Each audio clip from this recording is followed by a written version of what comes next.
Man, we just got some crazy news on Avengers Doomsday. You and me, we gotta talk about it. Man, you know what? Doom, you looking for this? As Sammy J would say. Yeah, that right there is Alex Perez confirming that Dr. Doom is in the 828 universe. Now, you don't take Alex Perez's word, but you do take the director of the movie's word, which you're going to have to do your own research on that, because it took me 2 hours just to find the interview. But it's there, okay? It's there. What does this mean, though? Throughout the entire Fantastic Four movie, they were hinting at Dr. Doom. They were showing the Latveria seat. They were showing it empty. They were, they were giving us little hints at Dr. Doom. And then, spoiler warning, in that mid-credit scene, they showed us Doom. And the Russo brothers have confirmed that that was indeed RDJ, and not a stand-in. Now, in regards to whether, I'm not sure if they meant that the Doom wasn't a stand-in and that was actually RDJ, or if that, physically was just RDJ filming. But regardless, that means that that's RDJ. So, let's talk about it. And what are my theories? I think that this will be the beginning of Doomsday. I think this will start it off.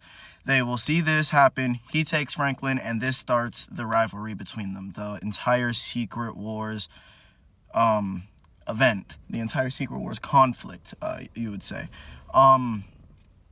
And I think he's going to take Franklin. I think Franklin touches his face and either fixes it or makes it worse or does something. I don't know. Because if he can bring his mother to life, he can do a lot of things with RDJ's face. You know what I'm saying?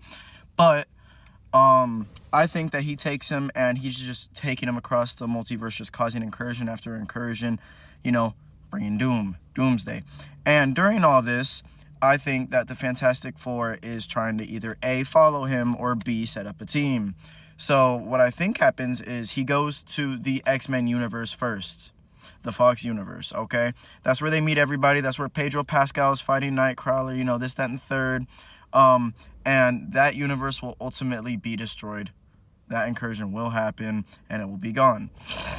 Then, I think from there, that ship that we see at the end credit scene of Thunderbolts will indeed be the Fantastic Four. However, I think it's going to be more than just the Fantastic Four. They are bringing the X-Men with them. So I'm just going to say it right here because I forgot to say it when I was recording originally. But Kevin Feige said that Deadpool and Wolverine only scratched, quote-unquote, scratched the surface when it came to, how the mutants were getting introduced. And how they got introduced in there. They literally just popped up. They literally were just there.